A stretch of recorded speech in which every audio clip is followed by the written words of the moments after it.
Kita ketemu lagi di channel Santi Kristen ya. Senang sekali bisa ngobrol-ngobrol secara ringan lah, santai, asik. Ya asik. Jadi ada kita orang GPD itu asik, sangat asik. Jadi apa yang mau kita bicarakan kali ini masih kaitan dengan Pantekostalisme yang sudah beberapa kali kita launching di YouTube itu untuk membantu kita untuk merekonstruk hal-hal yang terkait dengan GPDI lah. Jadi saya ingin menegaskan satu hal di sini bahwa saya ingin menggunakan ya ilmu pengetahuan. Hai, ini anak saya Bodan. Okay, can I have my time please? Can I? Okay. Okay. Hi. Hi. Do you want to say hi to people? Oh, what? I need to drink my coffee. Okay. Do you want some? No. Yeah, whatever, you pretend. Dia suka minum kopi, jadi kadang-kadang kopi bapaknya habis, ada tuyulnya ya. Oke, Yeah. let's have my time, okay? And then you can come here, okay? Thank you. Bye. Something later, okay? Oh. Okay. Ow! Yeah. Thank you, Mom. Okay. Here you go. Thank you. I'm really serious.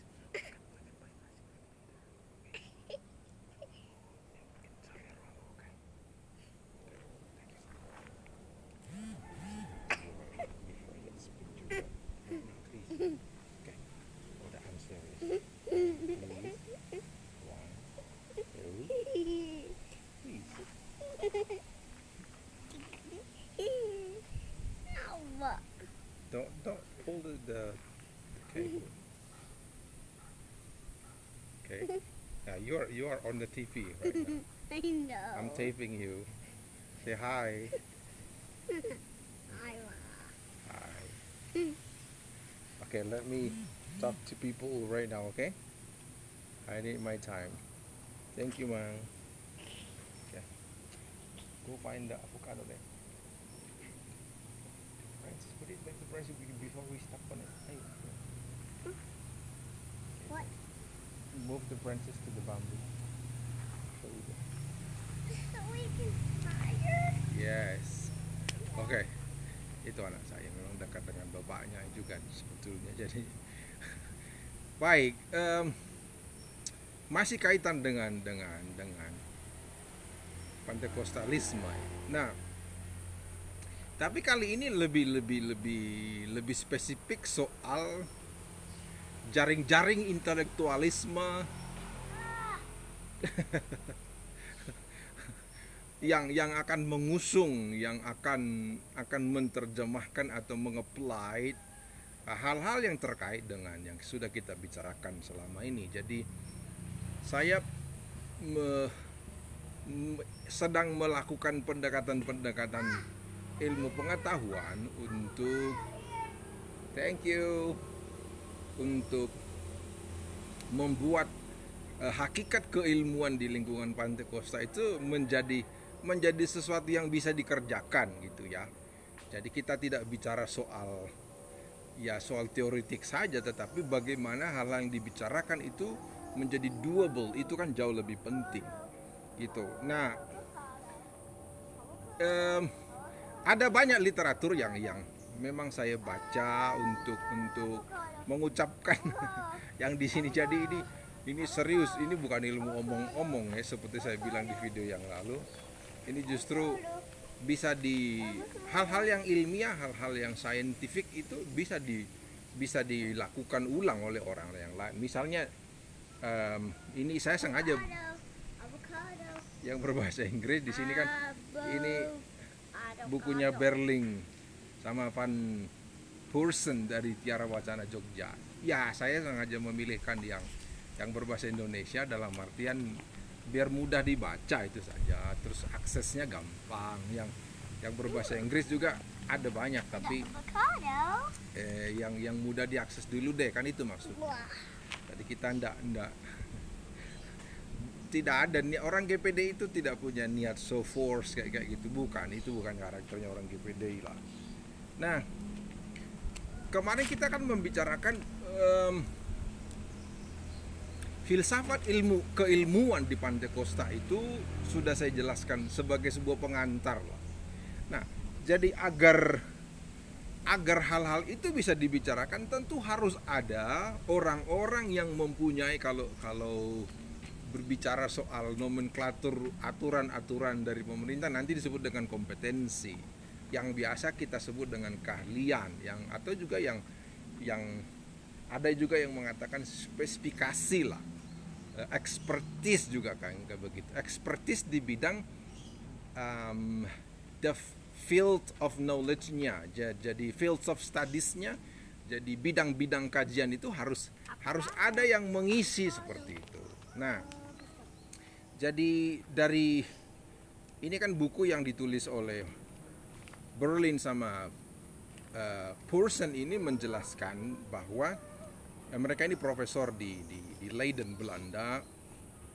Kontribusi mereka di bidang keilmuan sangat banyak. Misalnya mereka juga dosen lama di Universitas Indonesia Jakarta, di UGM Gajah Mada Yogyakarta, Universitas Padjadjaran Bandung, termasuk Salatiga UKSW. Nah, ya, jadi ini membantu kita untuk membentuk kerangka berteori, kerangka teoretik, dan juga nanti kerangka praksisnya seperti itu. Nah, itu membantu kita berpikir untuk memetakan masalah ini yang akan doable di kelompok di GPDI misalnya. Nah, misalnya di halaman 11 Romawi mengatakan bahwa ilmu memang harus bermanfaat kepada masyarakat. Jadi filsafat keilmuan itu satu metode berilmu di dalam lingkup Pantai Costa agar yang kita bicarakan itu di sekolah Alkitab, di sekolah tinggi Alkitab, di sekolah tinggi teologi itu doable, bisa dikerjakan, sekaligus bisa dievaluasi kan gitu, untuk pengembangan tentunya. Nah, ada banyak metode-metode berilmu yang sesuai dengan field-nya, sesuai dengan studies-nya, sesuai dengan selingkung akademiknya. Maka disebutkan di sini bahwa perbedaan-perbedaan di antara masing-masing konteks keilmuan itu membuat operasional kerja keilmuan itu tidak bisa disamakan. Itu dia. Jadi tidak bisa copy paste dia. Ya, tidak bisa copy paste itu. Nah, di minggu yang di YouTube yang lalu kan saya sudah mengatakan filsafat keilmuan di Pantai Costa itu menurut saya lebih tepat dia filsafat empirisme itu yang karena berkaitan nanti dengan teologi yang Arke Rokot bilang eksperiensial, yang saya bilang menurut nomenklatur yang sudah umum sih teologi pengalaman. Tapi dalam filsafat keilmuannya lebih dekat kepada filsafat empirisme. Hal-hal yang empirik sudah terjadi di lapangan. Lalu kita tugasnya dengan metode keilmuan tadi, filsafat keilmuan tadi, membantu kita untuk mendedahkan itu pada posisi yang benar kan, kayak gitu itu. Nah, di halaman selanjutnya dijelaskan misalnya filsafat ilmu bersinggungan dengan bagian-bagian filsafat yang lain yang seluruhnya memang membicarakan hakikat. Ya, saya sudah jelaskan kan, hakikat serta otentisitas pengetahuan. Nah, otentisitas pengetahuan di sini kan pengetahuan selingkungnya adalah GPDI Pantai Costa, bukan selingkuh loh ya, selingkung namanya di nomenklatur akademik biasa, penjelasan seperti itu. Nah, selingkung akademik, bidang-bidang kajian, orang-orang yang mengkaji itulah ya, terus values yang saya sebutkan kemarin, taksonomi, kategori-kategori, itulah yang membuat kita punya legal standing akademik untuk membuat labelnya itu adalah Pentecostalism.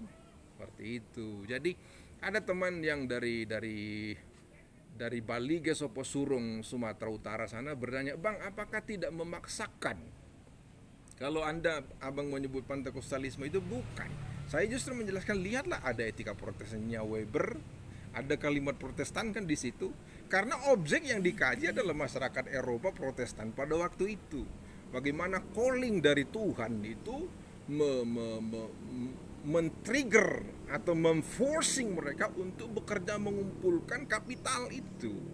Karena dorongan dari orang yang sudah diselamatkan oleh Tuhan, dia bekerja sungguh-sungguh untuk hal-hal yang duniawi. Jadi kan ada juga backgroundnya, latar belakang predestinasi itu juga sebetulnya. Jadi orang predestinasi itu juga hati-hati loh ya, kalau you nggak tahu sejarahnya, you hanya berdebat di teks itu juga. Jadi mereka bekerja sungguh-sungguh untuk kesejahteraan hidupnya. Kalau miskin dia hilang, dia kan dari peredaran dunia itu, kan itu yang mau dibilang. Ketangkap loh yang seperti ya, tapi kan di teologi nggak dijelaskan itu. Karena Weber, Marx itu dianggap oleh teologi itu nanti kelompok-kelompok banyak sesat. Label sesat itu politis, hati-hati. Jangan sampai kita memainkan seperti itu. Nah, sudah saya singgung tadi itu di pembukaan awal. Nah, jadi ada perbedaan yang distinktif, artinya bukan sok-sok beda, tapi yang membuat kekhasan dari keilmuan-keilmuan. Misalnya kan ada loh, makanya kan ada. Misalnya filsafat keislaman, filsafat Buddhis, Konfusius, kan tidak bisa disama-samain, ya kan? Jadi tegas sekali legal standing kita dari teori-teori keilmuan itu. Saya sengaja pilihkan ini untuk mencari footnote-nya lah, pendasaran akademiknya, supaya kita dianggap Tambunan saat itu ngarang-ngarang aja. Bukan, ini bisa dibaca nih bukunya nih, yuk kan, bisa dibaca. Jadi kita nggak orang Pentakosta itu tidak asal ngomong dia, ada dasar-dasarnya. Selain diilhami oleh roh, itu juga ada pendasaran akademiknya.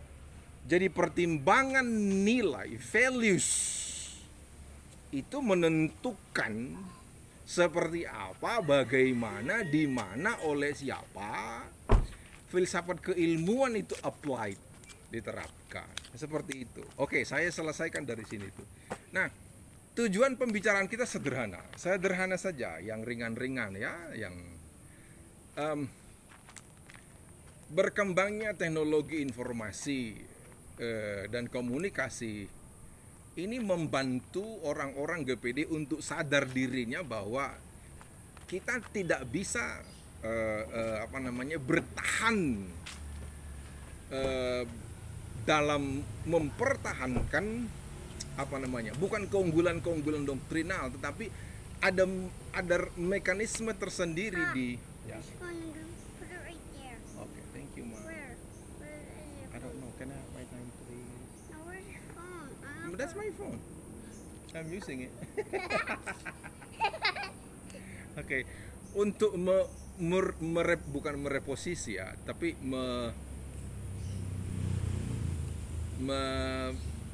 hey please, ada mekanisme yang dibangun untuk bahwa ada goal yang kita harus capai lewat jalan-jalan akademik.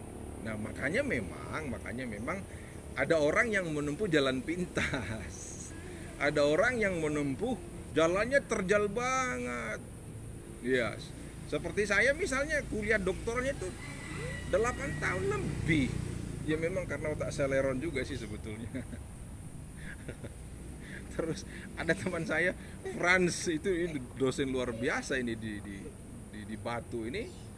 Wow, juga dia kekeh untuk values GPD itu harus dipertahankan, bahwa keilmuan itu tidak bisa dikejar 2 malam kan gitu, harus 1001 malam dia, maka belum selesai dia S3-nya di UKDW Yogyakarta. Ini contoh dari orang-orang GPD yang mencoba berjuang untuk menawarkan kepada dunia bahwa kita itu mengikuti prosedural keilmuan. Poda please, I'm working please. Thank Thank you. Don't touch my microphone. Okay. Seperti itu. You can sit down over here. Sit down, but don't touch my microphone, okay? Sit down over here. Oke.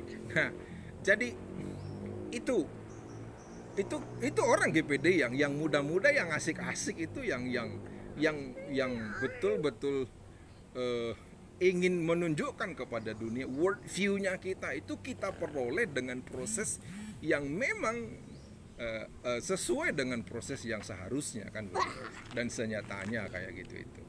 Nah, baik. Jadi kali ini kita membicarakan jaring-jaring intelektualisme, jaring-jaring para intelektual di kelompok Pantai Costa yang mengapply, yang menanggung, membawa itu ke dalam diri masing-masing dan di lembaga pendidikan masing-masing, baik sekolah Alkitab, baik sekolah tinggi Alkitab, dan juga nanti sekolah tinggi teologi. Saya ingin mengatakan secara jujur, ini tidak berhubungan sama sekali dengan hal-hal yang bersifat organisasional. Tidak, ini justru saya ingin, pendekatan saya adalah pendekatan keilmuan ya. Jadi politik organisasi tidak saya mainkan dan saya tidak ingin bermain di situ. Justru ini adalah penggunaan ilmu-ilmu pengetahuan untuk membantu GPD itu melaksanakan worldview Pentekostalisme tadi itu. Nah, pembicaraan ini sangat penting khususnya kepada teman-teman yang GPD yang sedang melanjutkan studi lanjutnya, misalnya dari S1 sedang S2, dari S2 sedang S3, atau yang sudah selesai S3 dan sedang mengasah ekspertisnya. Begini teman-teman. Nah, contoh saya sebutkan contohnya begini. Nah, dengan semakin banyaknya orang-orang GPD yang sedang studi lanjut, yang sudah lulus misalnya kan, lalu mereka bekerja di kampus masing-masing ya. Nah, coba cek keahliannya, coba cek makalah-makalah yang menonjol ya, coba cek persoalan-persoalan akademik yang diangkat menjadi topik-topik di skripsi, tesis, dan juga nanti disertasinya. Nah, coba lihat, ini banyak sekali yang sama sekali tidak menunjukkan spesifikasinya itu di mana sih. Ya, ini bukan linearitas ya. Linearitas itu berbeda wilayahnya, walaupun itu kan sudah sejak lama diperdebatkan. Ini bukan linearitas institusi, ini bukan linearitas keilmuan, bukan. Tetapi justru seperti mensarikan ekspertisnya kita itu di mana sebetulnya. Ya, ekspertisnya orang-orang GPD di mana? Jadi maksud saya begini. Nah, ada misalnya satu STT yang sedang kuliah di, katakanlah di non GPD, karena GPD saya sudah sebutkan yang sudah S2 itu kan hanya beberapa ya. Yang sudah ada S3-nya rasanya belum ada. Mudah-mudahan saya salah supaya sudah ada, kan itu maksud saya. Nah, jadi ada dosen yang kuliah di situ itu dosen STA, SA atau STT lah dari Pantai Costa. Lalu mereka kuliah, oke. Dan kuliahnya itu lalu menulis tesis, menulis disertasi. Jadi mereka menulis disertasi ya sesuai dengan apa yang mereka amati. Harusnya begini. Maka yang saya bilang itu jaring-jaring intelektualisme di GPD itu harus ada placingnya yang benar. Ini bukan placing jabatan, itu kan sudah bicara politik organisasi di dalam institusi, bukan. Ini pure soal yang berkaitan dengan hal-hal intelektualisme yang kaitannya dengan kepentingan Pentekostalisme yang sudah sebutkan tadi itu. Nah, harusnya mulai ditata bahwa jika misalnya ada 4 atau 5 atau 6 yang sedang kuliah ya, S2 baik pun nanti S3 misalnya, harus ada orang yang masuk kalau di GPD itu sebetulnya 5 kan, tapi di GPD masih menganut pembagian ekspertis itu misalnya teologi sistematika, historika, teologi biblika, teologi sistematika, sama teologi praktika kan.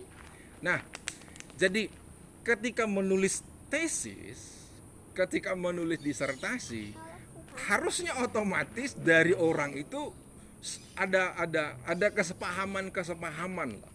Siapa yang akan menjadi ahli di bidang historika? Siapa yang menjadi ahli di bidang biblika? Siapa yang akan menjadi ahli di bidang sistematika atau praktika? Walaupun nanti kan praktikanya itu bisa lebih dispesifikasikan, praktika secara general misalnya, sistematika secara general, atau sistematika secara umum di kelompok-kelompok keilmuan Kristen. Bisa juga semakin dikerucutkan, misalnya ingin merekonstruk karena semangat dengan apa yang saya jelaskan beberapa kali, lalu ingin juga terlibat di dalam proyek peradaban keilmuan di GPD untuk mengkonstruk Pentekostalisme tadi itu, lalu dia ingin harus ada misalnya historika di dalam bidang kajian Pantekosta, sistematika di dalam kajian Pantekosta, lalu biblika di bidang Pantekosta, praktika di bidang Pantekosta. Syukur ya, puji Tuhan kalau sudah sampai ke bidang seperti itu. Nah, jadi teman-teman, jangan sampai tradisi lama yang bukan hanya di kita loh ya, bukan hanya di kita, hampir di semua kampus-kampus Kristen itu seperti itu. Pokoknya dia bikin tesis, ya bikin tesis aja lah. Ya, sudah diuji, pengujinya doktor, ada penguji dari luar juga, ya silahkan. Tetapi tidak ada itu yang saya bilang tadi, penempatan keahliannya tadi. Pokoknya menulis tesis, dia ya menulis sesuka-sukanya lah. Topiknya berbeda, tapi kalau dilihat payung keilmuannya sama-sama saja, itu praktika semuanya. Sehingga kita tidak punya orang-orang GPDI yang memang paham bidang historika, yang expert di bidang sistematika, yang expert di bidang biblika, yang expert di bidang praktika. Jadi kemampuan kita sama seperti orang-orang lain. Ya lulus S3, luluslah kau di situ kan. Nanti misalnya membahas misalnya Trinitas, perdebatan Trinitas antara mentang-mentang lagi heboh soal Trinitas sekarang. Trinitas soal menurut pandangan Calvinisme misalnya, menurut pandangan Lutheran, lalu menurut pandangan karismatis, menurut pandangan Pantekosta. Dia hanya membahas itu saja. Nah, ini yang saya bilang, bagaimana memasukkan ekspertisnya itu. Jadi Trinitas itu masuk di mana? Itu kan teologi sistematik. Ya, maka begini. Bab 2 itu dia harus membicarakan apapun, misalnya soal Trinitas tadi itu, maka bab 2 dari tesisnya itu, atau ada satu bab khusus, nanti ikuti selingkung bagaimana kampus-kampus tertentu format penulisan. Bab 1 bicara apa, bab 2 bicara apa, bab 3 bicara apa. Tapi harus ada, sebelum masuk ke analisis pembahasan itu, harus ada bab-bab yang mau mengatakan bahwa saya ini orang Pantekosta, orang GPD yang pakar, yang paham di bidang, atau sedang mempersembahkan keilmuan saya di kaki Tuhan, bahwa saya akan menjadi orang yang menekuni. Nah, itu bahasa lebih tepat kali ya. Menekuni di bidang praktika, di bidang sistematika, biblika, historika, dan yang lain. Jadi harus ada satu bab di situ. Jadi Trinitas itu, pembahasan soal Trinitas tidak boleh sendirian dia tercerai itu. Nggak jelas kan, ini Trinitas ini masuk jenis kelaminnya. Kami suka di Universitas Umum di UIN Sunan Kalijaga itu bilang jenis kelamin ilmunya apa itu. Kamarnya yang mana nggak jelas, karena kan nanti di situ dia berdebat soal ayat-ayat. Padahal itu pola berpendekatan berilmu atau cara-cara menulis yang dipakai oleh biblika kan. Dia biblika enggak, historika juga enggak, sistematika juga enggak. Jadi ilmunya enggak jelas. Jangan-jangan ilmu hemaprodit itu kemana-mana oke, kiri kanan oke. Enggak bisa berilmu, tidak bisa ilmu transgender, enggak bisa. trans keilmuan dalam artian ilmu-ilmu itu sudah nggak ada lagi batas-batasnya. Tapi bicara kalian justru harus ada ketekunan-ketekunannya. Jangan keliru. Ya, not too loud baby boy. Nah itu. Nah, jadi kalau teman misalnya meneliti soal ada seperti teman saya Lindung Saputra yang sedang kuliah di Inteos itu menulis soal profesionalisme hamba Tuhan.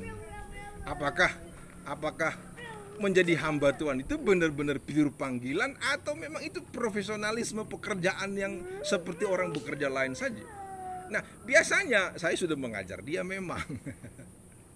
Biasanya kan orang itu langsung hajar aja dia persoalan-persoalan tadi tanpa mengatakan bahwa pembahasan ini ada di wilayah teologi praktika. Karena saya ingin membagi bahwa orang Pantai Kosta yang ada di sekolah tinggi teologi itu ada pakar, ada yang menekuni di bidang praktika. Objek kajiannya adalah soal life stories atau daily life dari hamba-hamba Tuhan di wilayah Surakarta, Solo, Jawa Tengah sana. Gitu. Jadi tidak bisa tercerai-berai seperti yang saya sudah contohkan di video yang sebelumnya bahwa mata pelajaran Atlas Alkitab, peta zaman itu payung hukumnya kan ilmu geografis. Dia tidak bisa tercerai sendirian dia. Seperti anak yatim piatu nggak tahu siapa ibunya, nggak bisa berilmu, itu harus jelas bapaknya, ibunya siapa, lalu anaknya di mana ini. Begitu. Jadi ini kan akan membantu kelancaran akademik dalam pembagian pembimbingan misalnya atau mengajar. Misalnya tuh orang ini adalah dilihat dari makalah-makalahnya, dilihat dari tesisnya, dari researching. Orang ini lebih memang sudah mengasah dirinya di bidang historika. Oke, yang berkaitan dengan mata kuliah atau tesis atau penelitian atau bikin makalah atau jurnal, konsultasi ke ini aja deh. Gitu. Jadi nggak asal lulus. Saya ngopi dulu deh. Kayak begitu. Jadi di kampus-kampus yang lain juga kayak begitu itu. Ya. Karena memang kan semuanya kan program studi teologi baik S1, masa S1, S2, S3 semuanya program studi teologi, jurusan teologi semua, teologi kependetaan semua.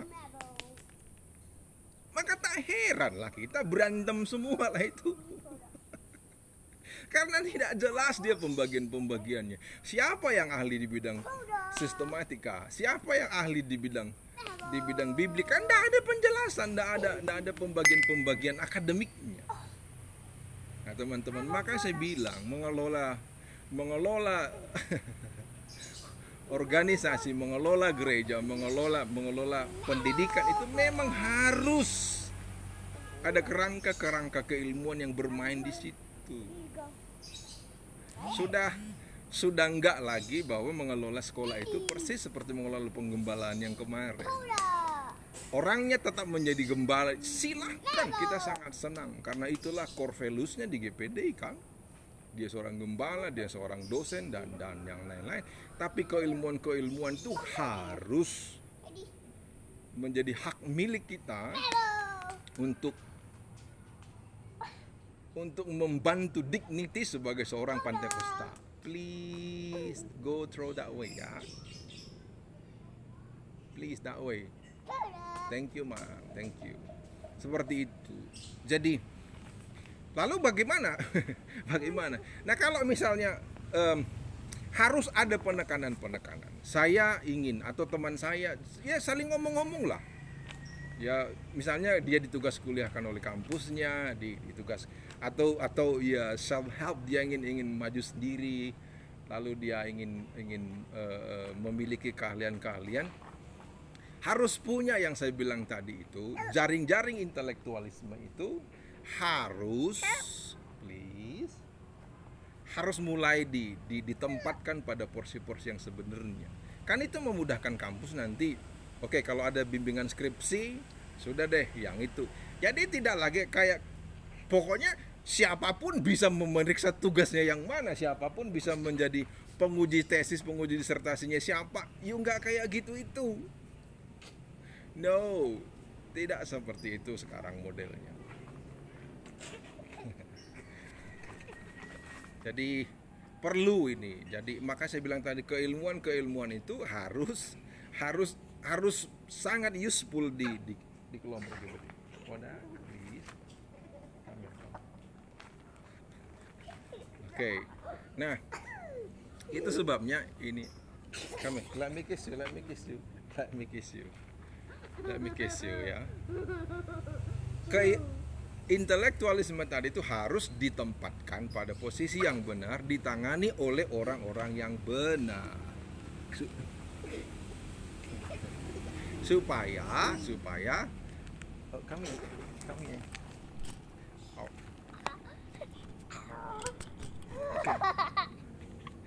Please let me talk. You're being not good. Okay? I want you to behave nicely, okay? Oke, Mang? Thank you. Nah, itu yang kita bicarakan sore hari ini. Jadi teman-teman tidak boleh serampang-rampangan lah. Sudah enggak seperti itu. Karena dulu memang tak ada yang mengatakan. Saya pun kan sebetulnya perundungan kontemplatif pribadi sebetulnya. Loh, ini kan tidak benar ini. Jadi satu dosen bisa di Superman dia. Orang GPD sudah bukan Superman ya. Superman is dead kata Jerings itu dengan grup musiknya Bali itu. Jadi kita bukan lagi Superman ya. Harus ada penataan bagaimana kita berilmu, bagaimana kita melakukan praksis keilmuan itu. Jadi saya ngopi dulu. Ya. Jadi kalau misalnya masalah-masalah penelitian itu, topik-topik yang diangkat di dalam penulisan skripsi, penulisan disertasi, penulisan tesis itu adalah objek yang dibahas saja. Ya, objek yang dibahas yang harus ada payung hukumnya. Saya sudah jelaskan tadi, misalnya contoh saja yang penelitian disertasi atau tesis yang berkaitan dengan pertumbuhan jemaat. Oke, pertumbuhan jemaat ya. Nah, kan pertumbuhan jemaat itu pasti dia teologi praktika. Ya kan? Teologi praktika dia. Nah, apakah ketika orang membicarakan pertumbuhan jemaat melulu sudah langsung dianggap menjadi orang yang menekuni di bidang teologi praktika? Kan belum tentu juga. Kalau misalnya dia ingin menjadi ahli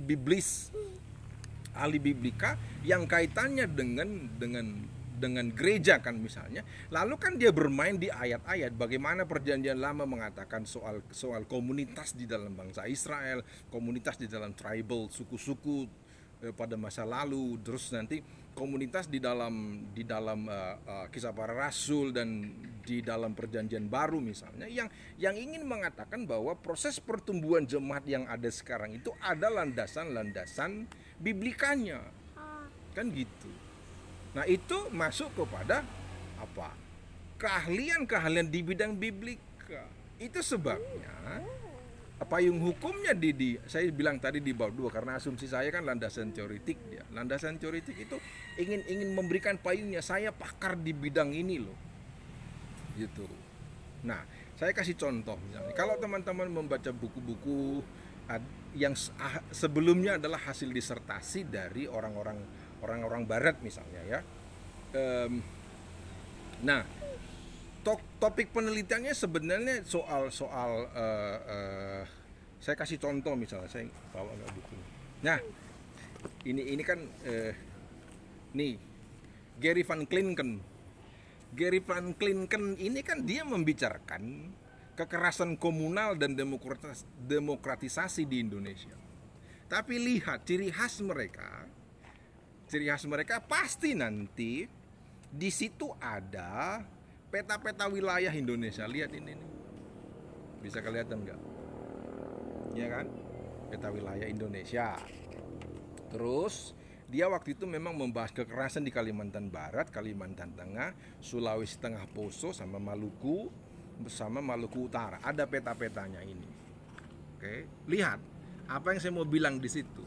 Dia menunjukkan bahwa dia pakar soal Indonesia. Tuh. Jadi dia ingin dikenal sebagai, di bagian-bagian awal dia menjelaskan Indonesia itu saya memang benar pakar soal keindonesiaan. Mana buktinya kalau kamu paham Indonesia? Maka adalah kekerasan komunal di masyarakat Kalimantan Barat, Maluku Utara, Poso, sama Kalimantan Barat tadi. Berarti kan Pontianak. Itu kasus-kasus kerusuhan 97-98. Jadi dia tidak melulu soal membicarakan kekerasan itu terjadi kayak begini, tidak. Maka dia akan dikenal sebagai orang yang benar-benar paham soal Indonesia. Itu kan yang mau dibilang di situ. Nah, saya bilang tadi jenis kelamin keilmuan itu adalah ilmu-ilmu yang berkaitan dengan keindonesiaan. Tuh.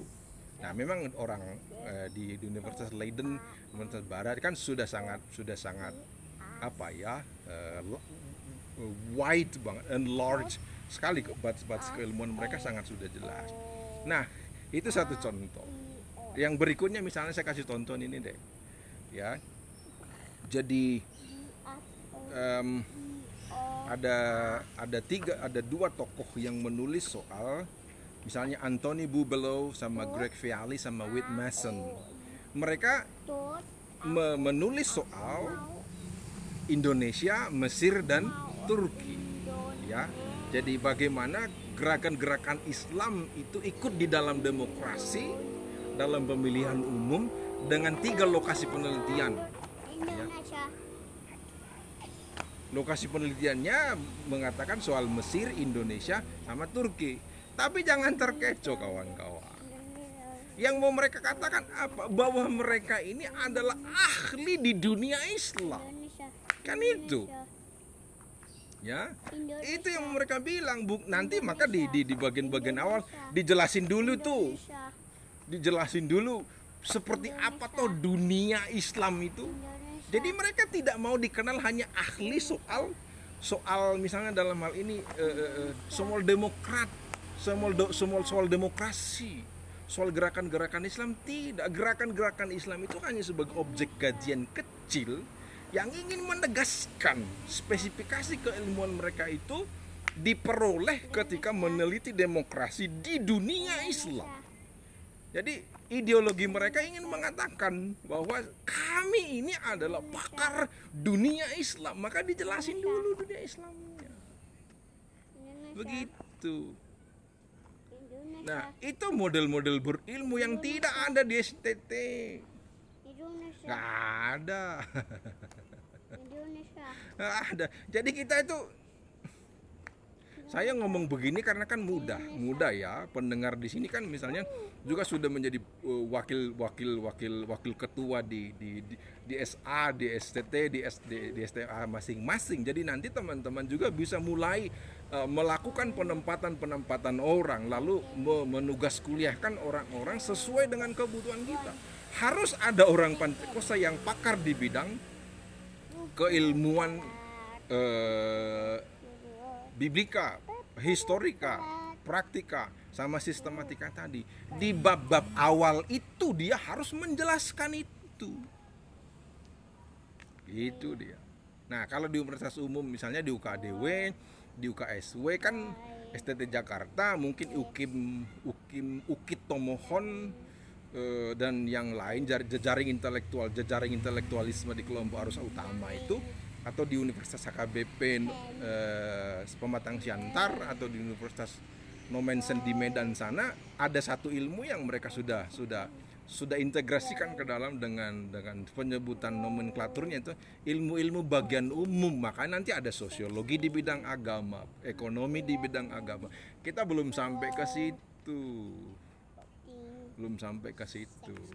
Ya mudah-mudahan sih ada perubahan-perubahan yang cukup signifikan untuk membuat kita semakin benar-benar useful di dalam kehidupan ini. Nah, jadi saya ingin membawa worldview-nya Pantekosta itu di tangan orang-orang yang root atau place akar atau tempat keilmuannya itu dimulai dengan cara-cara yang benar. Dimulai dengan cara-cara yang benar. Maka sebaiknya memang saya selalu bilang orang yang mau studi S2 itu sudah ada proposalnya dulu. Saya sudah menulis buku itu sebetulnya metodologi penelitian membuat proposal. Jadi orang tidak lagi datang kuliah, ya pokoknya kuliah S2 aja deh. Selesai semuanya. Jadi Ibrani 2 dia nilai A, teologi PB dia nilai A, semuanya dihantam sama dia. Terus kaliannya apa sebetulnya? Semuanya bisa, ya nggak bisa. Tuhan Yesus saja melayani dunia ini cuma 3,5 tahun kok. Iya kan? Seperti itu. Dunia ministrinya kan cuma healing, teaching, sama feeding, memberi orang makan itu. Nggak semua dihajar sama dia, walaupun dia sudah juru selamat. Kan begitu. You're being nakal again. Seperti itu. Jadi mudah-mudahan penjelasan ini membantu kita untuk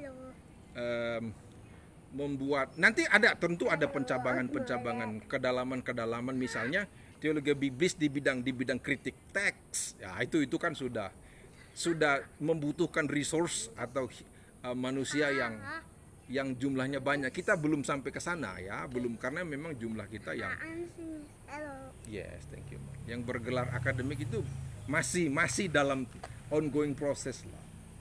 Jadi kalian kita itu masih paling tidak 4 atau 5 tadi yang masuk di bidang kalian umum tadi itu ya. Seperti saya mencoba untuk walaupun saya studi Islam tidak